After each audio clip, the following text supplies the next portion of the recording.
Good evening, I'm Emily Druby, and this is your Currents News Update. Tonight, new details on a story we first brought you, a NYCHA nightmare exposed. A woman was living in a roach-infested apartment, no gas, no kitchen cabinets, and no sink. But when our story aired, she got the changes she wanted. Currents News' Jessica Easthope is here with an update. Thank you, Jessica. Yeah, and get this, Emily, she pays $1,200 a month for that place. And you know, it was a drawn-out struggle fixing leaks, patching holes, and one that unveiled a bigger structural problem. Is the housing authority the one that needs major repairs? The everyday racket of a kitchen are sounds this NYCHA resident has been praying for. I felt like it was amazing. It took a lot of stress off. You know, I was able to put things in order. I just think it's long overdue, but I appreciate all the help. They gave me this thing over a year and a half ago. This is what her apartment looked like when she first let us in. For more than a year and a half, this mother of two who doesn't want to be identified didn't have any cabinets to slam or drawers to put things in until we investigated. We met while doing a story about conditions in New York City public housing and how so many people are living in squalor. It was something just that felt right, you know, and I'm glad I did let you in. We found out she had submitted countless work order tickets to NYCHA, but the agency told her they lost them. Within 24 hours of your visit, you know, I had my kitchen sink back.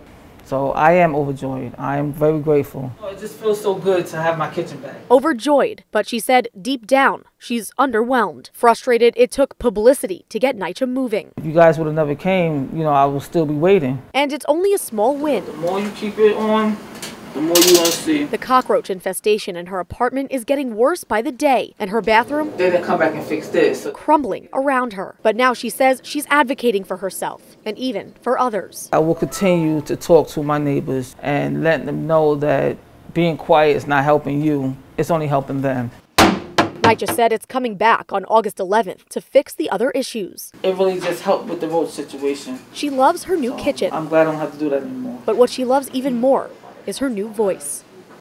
This is a victory not only for the resident, but Emily, I think for us as Catholic journalists. But sadly, it highlights a systemic problem where it showed that this city agency was able to cut through this red tape in an instant when thousands of others are living through bureaucratic hell. And just how long was she dealing with this? I know that you said these weren't her only problems. Yeah, sadly not even close.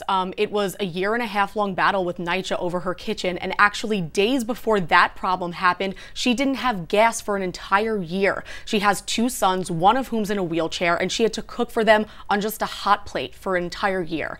And, you know, I sent an email to NYCHA when we first met, and within 12 hours, they had completely redone her entire kitchen. Wow. All right, Jessica, thank you so much for that report. And if you're a public housing resident experiencing your own NYCHA nightmare, you can try to schedule maintenance repairs by reaching out to the city's customer contact center at 718-707-7771 or visit nyc.gov/mynycha. If that doesn't work out, you can always reach out to Currents News and share your story. Just email us at newstips@desalesmedia.org or call our 24-hour number 718-517-3122.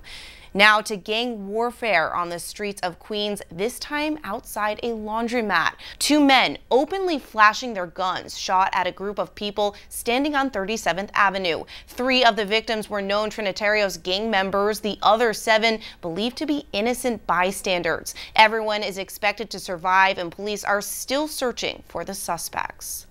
In response to the attack, both major party candidates for mayor are offering plans to combat surging gun violence. According to the NYPD, we've seen more than 800 shootings so far this year. Republican candidate Curtis Lewa calling on the city to re-implement the NYPD's stop and frisk policy, whereas Democratic candidate Eric Adams says a joint gangs and guns task force is needed to stop the flow of guns to the streets. And that is Currents News. I'm Emily Druby. Thank you for joining us because we are putting your faith in the news. Hope to see you again next time.